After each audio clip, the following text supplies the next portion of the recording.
No, I'll give you time tomorrow, 10 minutes time. But your question should be, I might also ask you a question.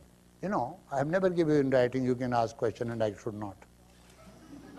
Whatever I taught you, do you remember? I can ask you a question. So I will ask you one question and you ask me 10 questions. How many times have I to lecture again? Do you have any problem with these guys, their teachings? Come on, I will answer their questions. Tell me if you have any questions. Yes. I have a question. I want to know how to resolve the apparent paradox of if it's the self that controls the mind, then why do we control the mind to know the self? No. It's mind that uses the power of the self.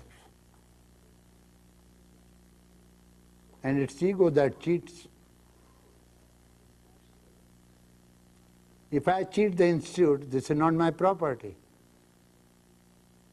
And if I cheat the institute, I will feel that this is my property, this building is mine, I am a great man, I own multi-million dollars building, this is mine, this is cheating.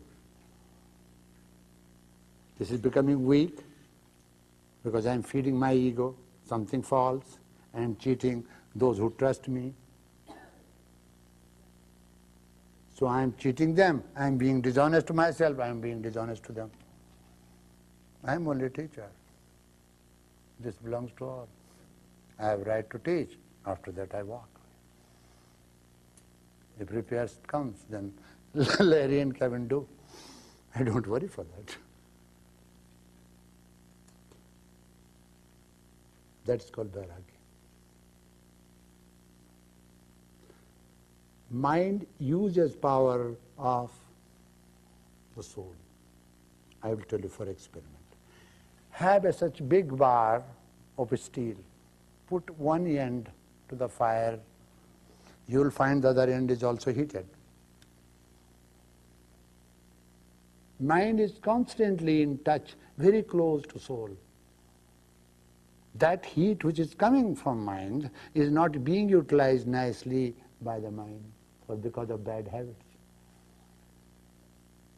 So we will have to learn to help ourselves, purify our mind, thus make mind aware that this is not my power, this is the power of the soul. Thus be free from ego problems. What ego does? Ego contracts our personality, separates us from the whole, does not allow us to grow, does not allow us to become one with the reality. You see. That's why the shortest cut is just to cut the ego, you are there. Okay, bye.